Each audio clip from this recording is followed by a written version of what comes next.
Welcome back, everybody. Today with an update on what's happening in Sweden, the formerly neutral Nordic country that became a NATO member in 2024 and also signed a defense cooperation agreement with the USA, which now allows the hegemon to establish 17 military bases in the country. So, do the Swedes actually feel safer now? Here to help with this question is Thorbjørn Sassersson, an award-winning Swedish journalist. Torbjörn, welcome. Thank you very much, Pascal. Well, thank you for coming online, and I really would like to know what's going on in Sweden right now. So maybe my initial question, do people in Sweden now in 2026 feel safer than in 2024 before becoming a NATO member? Yeah, in order to answer that question, we need to go back a few years because Sweden used to be a country that didn't want to join NATO at all. But since 2014 and forward, it's been a lot of scare propaganda.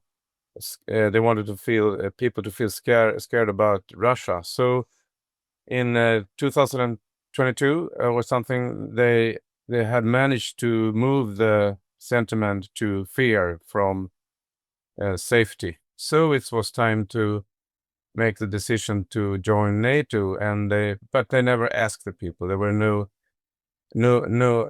They didn't ask us. We didn't have the possibility to vote for it. No referendum about it, right? Whether you Right, want to be about neutrality or not. Yeah. So so are we more safe? Probably people will feel safer now because they are scared. So yeah, there we are. And this defense agreement with the United States, where do we stand there now? My latest information from about half a year ago was that the US, although it has the right to establish these bases, actually hasn't acted on it yet. Where are we? I think that is correct. We don't hear very much. On the other hand, we don't know what they're doing, if they are preparing something, if they are moving material to these bases or not. But as soon as far as I know, nothing much happens. No. And so what is the general development in Swedish politics when it comes to NATO and Sweden's approach to Russia?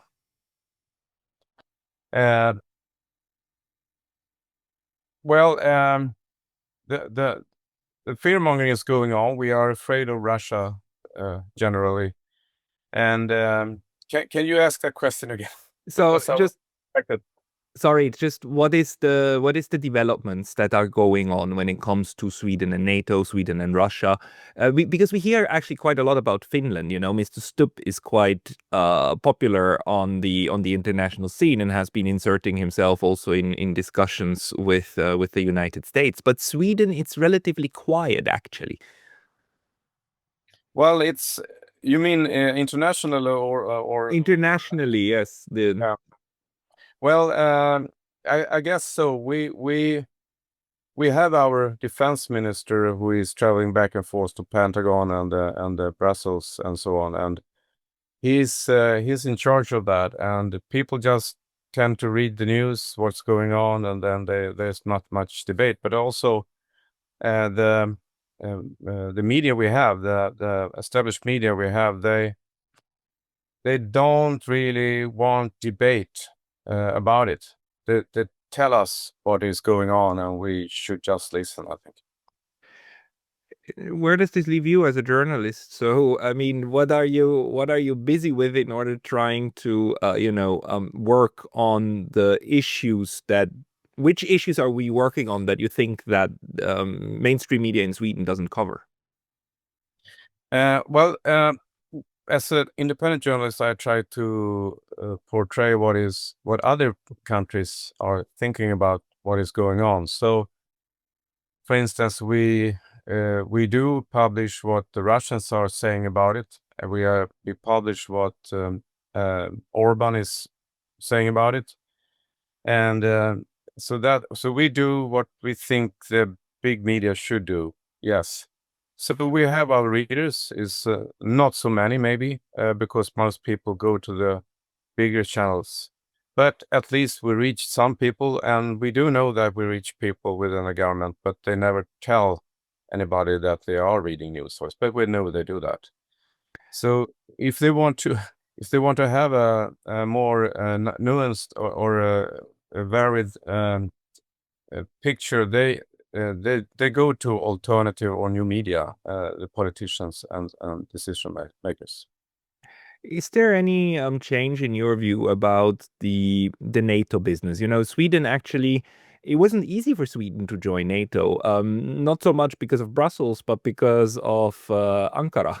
Turkey kind of blocked the entrance of Sweden for the longest, for over a year.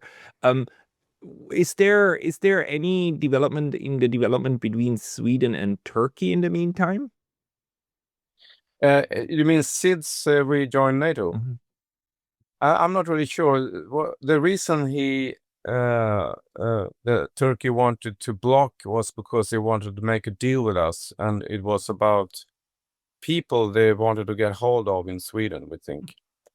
They wanted some people extradited, right? That were supportive of the of the opposition, basically in Turkey, opposition to Mr. Erdogan. Yeah, that's right. And also there was one Koran, what's it called? Koran fire burning. Yeah, he was burning, and he was probably targeted. I don't know, but he was murdered, and so he burned some Korans in Sweden. He moved around. He was threatened, and he was killed also. But the connection to the NATO thing, I don't know, but it's possible. Okay, so overall, the security situation for Sweden and the way that it integrates with NATO, has that remained the same as before, or did it become more? I mean, are they putting more effort into all of that? Are you reading a lot in the news about Sweden in NATO? Sure, they do. The Sweden is adapting to the NATO's demands. So what they want is better infrastructure, and they talk about using Sweden as a deployment area for a war against Russia through Finland. So they are building the infrastructure, and they are, the defense industry has a lot to do. They make a lot of money right now because there is a new demand for material for that. This is what's so scary. I mean, aren't people now seriously afraid that instead of being more secure inside NATO, they might become the next frontier after Ukraine to implement the proxy war with Russia? Yes, that's one idea that we have proposed, that Sweden is actually, I actually wrote about it personally, that Sweden seems to be could be the next deployment area after Ukraine, and also with their other countries like Kazakhstan and Moldavia and so on. They could also be new deployment areas. But Sweden, Finland is very, very close to, to St. Petersburg and Moscow. So it's more, would be a more intense war if they used us to attack Russia, because they, as you know, the politicians in EU, and Britain and so on, they think they actually can beat Russia. Mm. Hey, very brief intermission because I was recently banned from YouTube, and although I'm back, this can happen anytime again. So please consider subscribing not only here, but to my mailing list on Substack. That's pascalotta.substack.com. The link's going to be in the description below. And now back to the video. Is that something is that a discussion that is the same in Sweden? I mean, are there politicians in Sweden, important people, who believe that a NATO-Russian war could be won? Sure, yes. They don't say it, straight out, but it's clear that but the picture they send out is that Russia is weak. They are useless. They can't even take the whole of Ukraine as if they wanted to, but they don't. So these people in Sweden, they think that Russia is weak, and they are useless. So why not take them with the help of NATO and the United States? But now, NATO may not survive very much longer because of, I wouldn't say it's only Trump, but the Trump administration at least that wants to take country after country, and now Greenland, and Greenland is owned by Denmark, as you know. So now Sweden and Denmark and other countries are sending all these troops to Greenland to protect Greenland against United States, which is NATO. So it's everything is changing so fast. It's even hard to know what's gonna be in the news the next day. Yeah, it is. It is extremely hard right now, but especially for Sweden, is the Greenland issue. Doesn't this touch a lot of people also personally? Because Greenland is part of Denmark. Denmark is part of the 5 Scandinavian countries, right? And yes, you're not one country, but I mean, the Scandinavians do have a feeling of belonging together, right? Of brotherlyhood. Does that impact Swedes even stronger than general Europeans, let's say the Portuguese or so, when the United States talks about taking away Greenland? Yes, I think so. I think we have Scandinavia. We haven't been in wars with each other for hundreds of years, and so of course, yes, people feel that it has something to do with them if Denmark lose Greenland. Yes, but also there is other discussions now that are emerging about should Denmark really have the right to keep owning Greenland? Really? Should Denmark have the right to own Greenland, because it's like a continent. Greenland is huge, and why shouldn't Greenland belong to the Greenlanders? And why? So it's not only should United States have the right to take over Greenland, should even Denmark have the right to keep Greenland? Yeah, but the independence of Greenland has been, has been an important topic for, let's say, Denmark for quite a while, right? And Greenland has an autonomous status within Denmark, right? So, what's the I mean, so far the idea has been if Greenland would become independent, it would go through a public referendum over there, right? But Mr. Trump is not talking about a public referendum. He's just talking about incorporating it, period. Isn't this scary? And isn't it also scary to the Swedes that the United States now argues that the only thing that can keep Greenland safe is incorporating it? Because that's also an admission that NATO wouldn't keep Greenland safe. Isn't that highly problematic? Yeah, I think that suddenly Denmark is very, it's very important for them to protect Greenland, but most of the time they have kind of forgotten Greenland, I would say. It's not that they're developing Greenland very much. You never hear about Greenland ever in the news, ever, until now. So although usually that's a good thing. Usually you don't want to be in the world news. So. Right. Yes, that's true.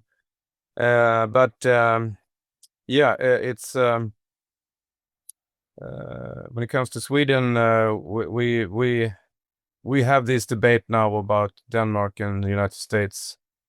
There's one thing, one thing I remember now. I think Trump said that he was even willing to pay every single Greenlander some of money to vote to belong to United States, and that and that is quite terrible if he openly wants to buy the voters. But I'm not sure if he will pull through with that. I don't know if you have other information about that.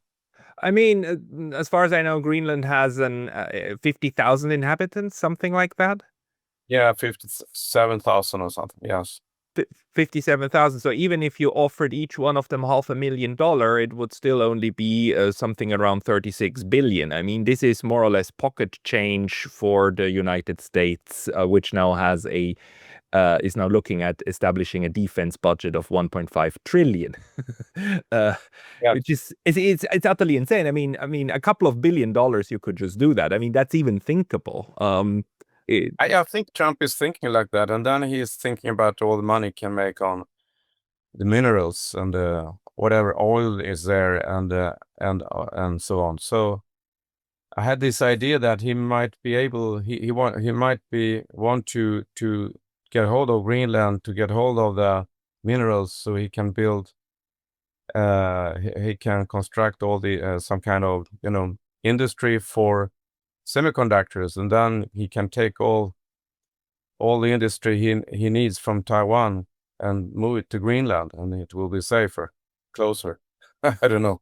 It's just a weird moment. But now, if you read the newspapers in Sweden and Norway, I mean, does this create again like this insecurity? Because I mean, Sweden in this sense has joined NATO probably at the worst possible moment, when on the one hand NATO escalates a proxy war with Russia, and on the other hand is at the verge of collapse. Because this is a serious threat. This is probably the most serious threat to NATO since its establishment, that the United States is now talking about, attacking another NATO member. Yeah, there is actually one Swedish politician, she's a party leader of one of the parties, and she said that why is stopping Trump from taking over Sweden? So some people think that she just wanted to have some attention to her party, but it's I don't think that people think that Trump will take Sweden, because they already have Sweden, because we are in NATO, they are NATO, and then we have the Decay agreement, which allows the United States to have all these soldiers on 17 bases, as you mentioned. Yeah, but the question is very legitimate. I mean, in the US, NATO also has Denmark. It has Greenland, right? It is already part of that. US troops are already stationed in Greenland. And when it comes to stationing rights, there's really nothing. I mean, That's right. the Danes will tell them, yeah, whatever you want, just put it there, but don't take it away. But he's talking about taking it away. Yeah, that's really strange when they put it like that. It's strange because they have all these influences already, and they have the rights to have their stuff, their materials here and there. So why do they want to take? I think it's about something else. Yeah, it could be. He said, Trump says it's about holding Russia and China away from Greenland, and in order to do that, they need to own the whole island. Or maybe it's just about the money and the minerals and the natural resources on Greenland. it's probably a mix of those, right? Or all of it together, that you can like make a lot of money if it just belonged to you. Plus, Yep. you can you have all of these new and other shiny options. But while I don't think Sweden is under direct threat by the United States, at least not by taking over, there is a Scandinavian country which is, because right next door to Greenland there's Iceland. Yep. Did you hear anything from Iceland of people freaking out about this? Because to them this should be extremely scary, also because in the Second World War it was the Brits and the Americans which occupied Iceland. It's often forgotten, against Iceland's will, which at the time it was still part of Denmark. Yeah, that's right. And Iceland is also a Nordic country, but we don't hear at all right now, we'll say, about Iceland, what they are thinking. We forgot one thing, and why would they take over Greenland? And that is the missile defense, of course. Mm. They think they can shoot down all these missiles that are coming in from Russia. But Russia doesn't seem to be interested in attacking the United States at all. So here we are again. It's scaremongering. Yeah, it's utterly bizarre. But then inside Sweden, do you see now the debate about NATO again reigniting? I mean, are the left and the right talking about whether this is a good decision, or is the NATO membership decision is it set in stone? I think people really don't know what to say right now. But what I noticed is that the connections between Brussels and other European countries and Sweden are quite good and strong. So I guess they maybe want to keep NATO, but throughout the United States, or create a new kind of NATO in Europe. So I think they will. People want to have this kind of, military defense system. And Ursula von der Leyen, she speaks about some kind of new Europe defense. So we see what happens. But I don't think people really know what they want right now. Yeah, and what the future can bring. What is your take? What's currently being watched most closely in Sweden when it comes to the development of the country and the development of Sweden inside Europe? Are there any hot topics that are currently being discussed a lot? Right now, people, the media are mostly discussing Greenland. I don't want to go back to that subject because we've covered that, but I just tell you that Sweden has a tendency, Swedish media and Swedish people and Swedish politicians have a tendency to more look to other parts of the world. They want to save the planet because it's threatened by the climate. So let's talk about carbon dioxide. And they think that if they think for some reason Sweden is very important. Still, it's a very, very small country, and we don't produce much carbon dioxide. I think even I saw a report, and it said that the Swedish forests are growing so fast, so the carbon footprint is negative. We're actually absorbing carbon dioxide from more than that we produce the last years. And still, they want to talk about the climate and the carbon dioxide. I don't think carbon dioxide is a problem at all. So we have a tendency to, the media is very focused still on climate, and they are focused on, HTPQ questions. Of course, they can't drop it, and then they also have a strong tendency to criticize people criticizing mass migration. So as soon as that is the topic, they have a tendency to talk about the right-wing people. They are the problem, not the mass migration. So still mass migration is going on. As soon as there is the figures are pointing downwards, they are very keen to mention that we are bringing less people, but still a lot of people come in. So when there is an increase, they want to move the attention to something else.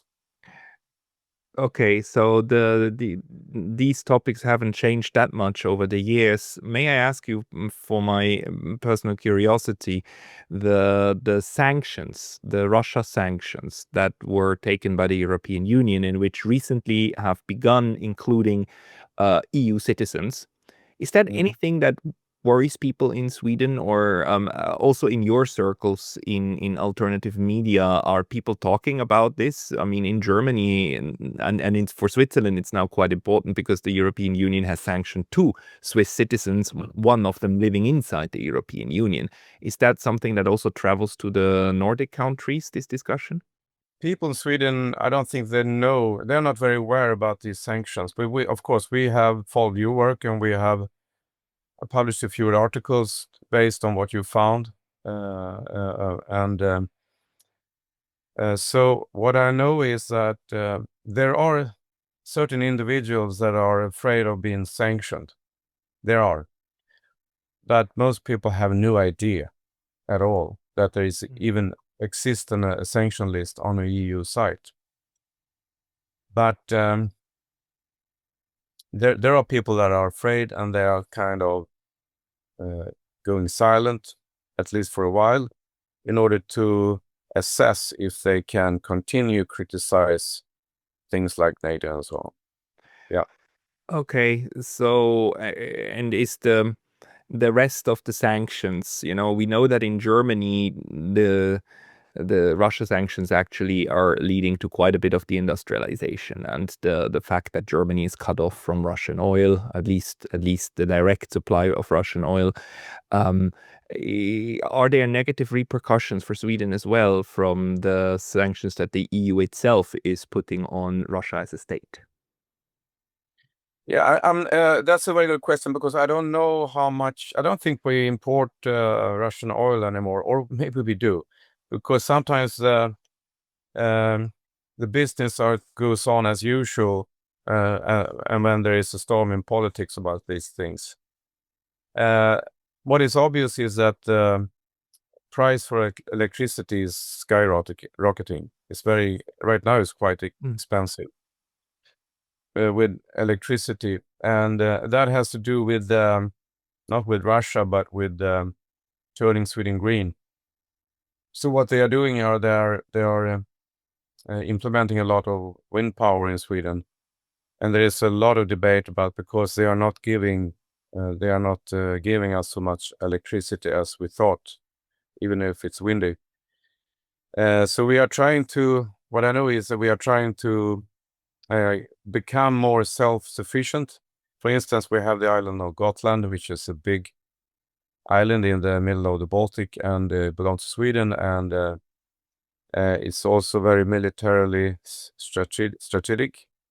And I have met some people there that are trying to sort of create a electricity system built on the sun. And they want to, they try to, instead of having lithium batteries, they want to store the energy using hydrogen.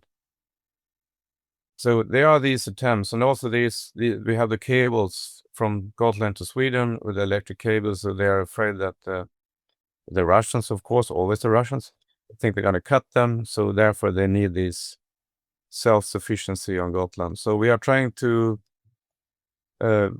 be more dependent on our own ability to create energy and also buy electricity from Europe.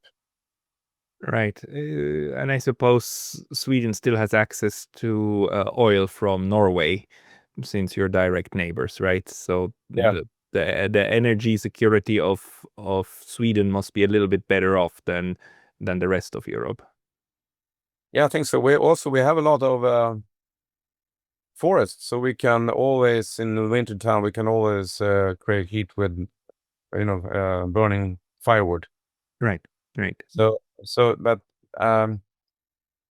people have bought a lot of stoves for that reason, and the prices of the stoves has gone up because there's an increased demand. Yeah, People, maybe just to explain to people who are not familiar with this, but in Europe recently, entire heating systems that use wood have become quite popular, and they can be quite efficient. So it's not just a stove in the kitchen, but it's a big boiler unit in the basement, right? That uses these little briquettes and stuff to heat right. the house. Yeah. For instance, we have a country house and it's 2 levels, and in the bottom level, the basement level, we have a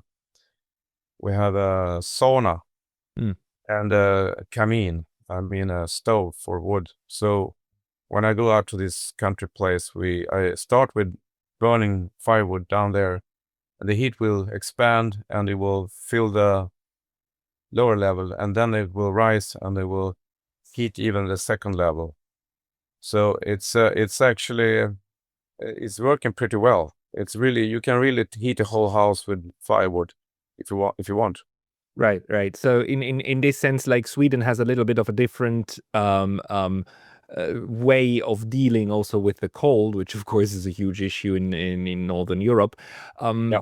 But let's just overall, if you had to tell us like what is currently keeping Sweden's news busy and also its politicians very busy, what's the thing that everybody should know about Sweden, how it works today? Oh, that's a very general question. A broad question? Could you? What's keeping people up at the moment in the news? I mean, what do you think are the things that we don't hear in maybe the rest of Europe and the rest of the world about what's important to Swedes in Sweden? Okay, what's important to Swedes in Sweden? That is definitely the money issue. People feel that they're becoming poorer. Everything, all prices are going up. We were promised to have lower prices as we entered EU and so on, and but the prices has always been going up, and the salaries are not following. So money is a big problem to Swedish people. They feel poorer, and then we have the problems with so-called what is sometimes called no-go zones and so on, but it's not called that in Sweden. It's called more like areas of consideration or concern. So people don't feel as safe as they did on the streets anymore. No, they don't. Especially women, I think, younger women. They are more afraid of walking out alone in nighttime and so on. And we also see other things like, for instance, this winter in Stockholm, we had a huge problem. I never seen this much problems with the snow. The amount of snow is normal, but they can't get rid of the snow anymore for climate reasons or environmental reasons. So usually they threw away the snow in the water, in the lakes, but that is prohibited. So they can only put the snows to the sides of the road, which means it's impossible. If you have a parked car, you can't get back to the street. But last time I checked, snow was a different form of water. What's the problem with throwing snow into a lake? Oh, it's they say it's and it's true. It's some impurities from the tires and the asphalt. Okay. Yeah. So, but people think that's been a huge thing in Stockholm and other cities because they can't. It's like it looks sloppy, and you can't walk on the sidewalks anymore safely because of all the snow and ice. And I spent like 2 hours, 3 hours in Stockholm City a few days ago.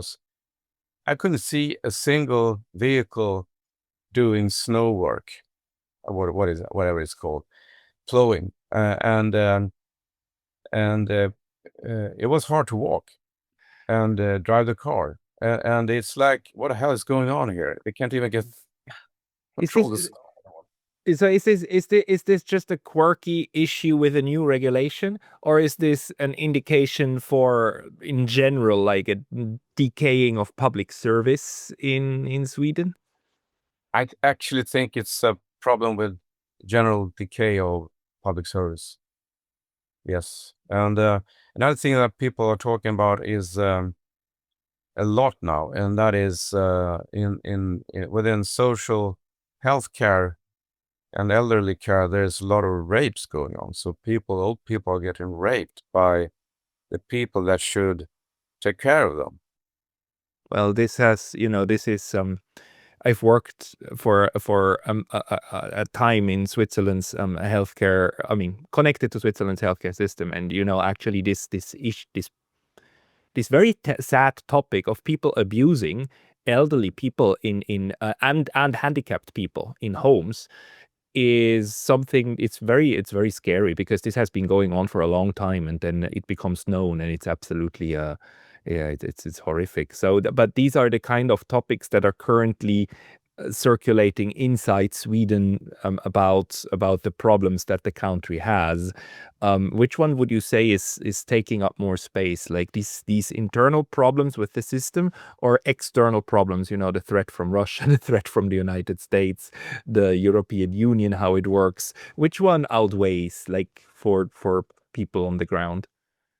Well, there's a third kind of news, and that is entertainment and gossip, celebrity gossips, and what they're doing. So if you go into Swedish television, I can do it right now and have a check. What you can see is that, well, I don't know, maybe a third of all the news are celebrity stuff and gossip. So I would say it's maybe equal. The 1/3 is about internal problems, 1/3 is about international stuff, and 1/3 about entertainment. Are people still perceiving Ukraine as a hot button issue, or is it like moving to the background now? It's definitely moving to the background. It is. But there are still these activities going on. They can't kind of stop themselves in the government in Sweden to keep sending money there. I follow that closely, and every week there is 100 million to Ukraine and 50 million to Ukraine. Goes on like that. But maybe we will see if that will kind of cease. And but generally Ukraine issue is going back it goes back into the background right now, and when it's a lot about Trump, and they can't I mean, they are fixed with Trump. Instead of talking about United States, they have a tendency to always talk about it's Trump's fault all the time, as well as always Putin's fault or Xi Jinping's fault. So they make it personal instead of seeing the whole picture of governments and lobbyists and huge companies working together. Right. I mean, we see this a lot, but we see this in all Western media, I would say, this personalization and the idea that we've seen it in Iran, right? If we get rid of the regime, you get rid of a couple of people in Tehran, then suddenly everything will be fantastic. And of course, that's not what it is. Of course, that's never the goal, but that's the general depiction of how power works. It's a stupid idea, but okay. So unfortunately, in Sweden too, the general discussion about world politics happens in pretty much the same categories as what we know from the UK and from Germany and so on. Yeah. So I am a journalist. I used to be more like a media consultant, and then I realized that the news are broken and it's not very good. So I became a journalist, and later I realized that to fix Sweden we need new parties and new politicians, because the old ones they always do the same thing. They work for themselves and they want to be acknowledged in the bigger arenas like World Economic Forum and so on. So what I did was, if I may mention that, I'm a part of a new Swedish party called Ambition Sweden, and they stand for, it's not left or right, they just stand for reason. And I think that is what is needed in Europe and all these countries is reason, and talk about the facts, not about big politics and saving the planet. People in every country needs to take care of their own countries, and they need to have good relations with their neighbors in other countries. It's very simple, really. So I think that simple people should go into politics, actually. I mean, the systems in quite a lot of places disincentivize people from having interest in politics because it makes them feel like they cannot change anything anyhow. Sweden, luckily, I think the participation rate is rather still quite high, right? And for you to establish a new party, how was the process? I mean, if it's still manageable, I hope. Oh, well, it's my part in that is talking about free press and freedom of speech, and also Swedish culture, which have the right to exist. We are just 5 million native Swedish people left on the planet. We are not much more. It's difficult to start a party in Sweden. Then the parties that are in charge, they don't want to have any competition. So what we noticed is that we are not getting any room or any space in the big media at all. It's like we don't exist. Instead, I think that when there is a new party, and there are many new parties trying to, exist, I think that the establishment should look at that in a positive way. Oh, interesting. Here's something new. Maybe they have new ideas. Maybe they have new solutions. Maybe they represent the people in a new way that we haven't done. So let them speak. That's the attitude I think they should have, but they don't. It's like they treat us as we don't exist at all.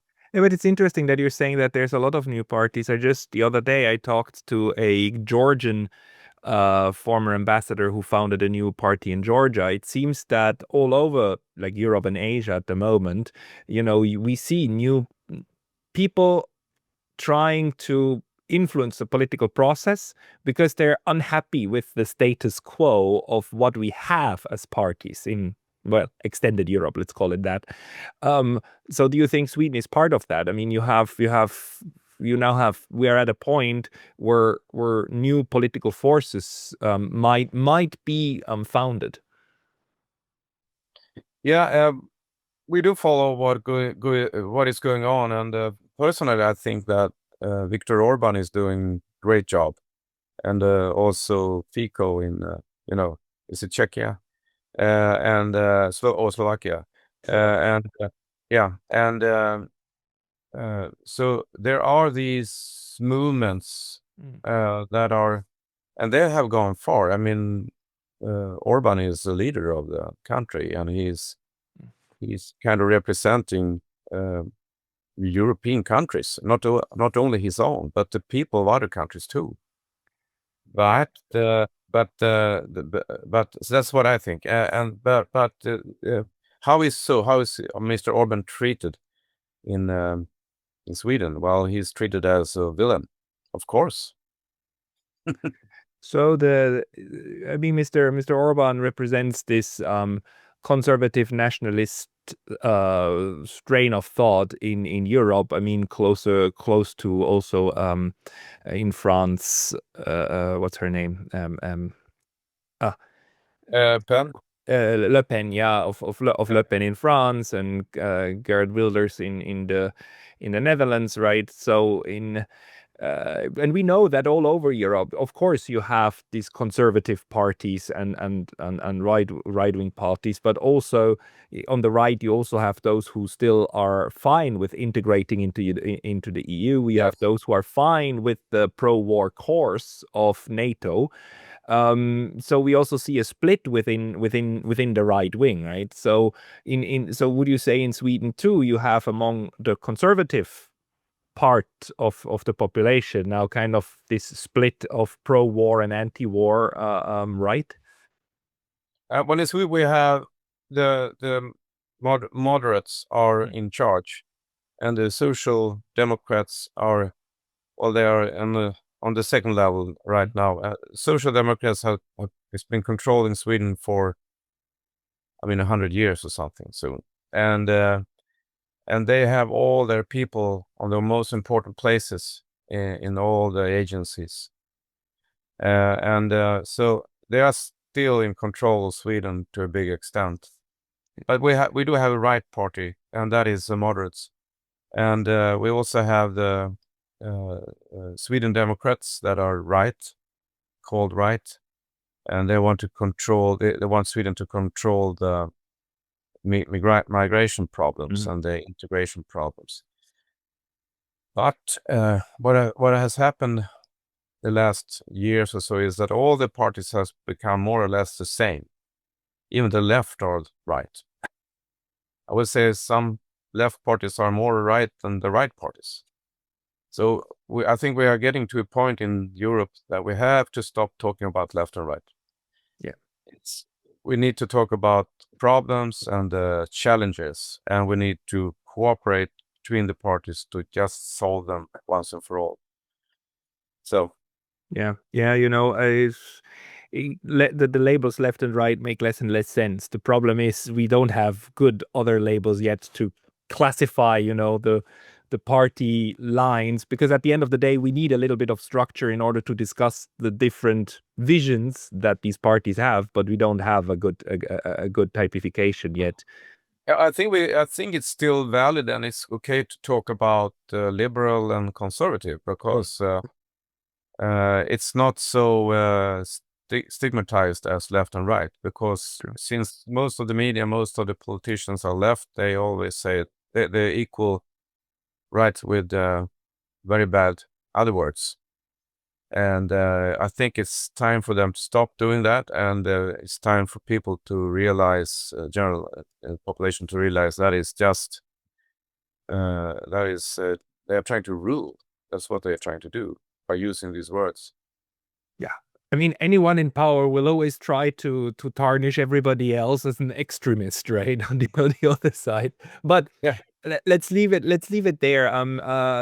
Thank you very much for that update from Sweden. I think it's very relevant also to see how the Nordic and Scandinavian countries experience the world affairs at the moment.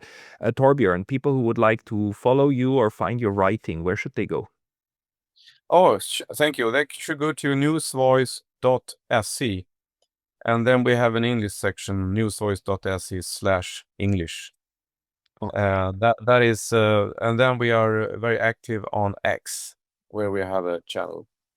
Okay, I will link the homepage and your X channel in the description box below. Thorbjørn Sassersson, thank you very much for your time today. Thank you very much.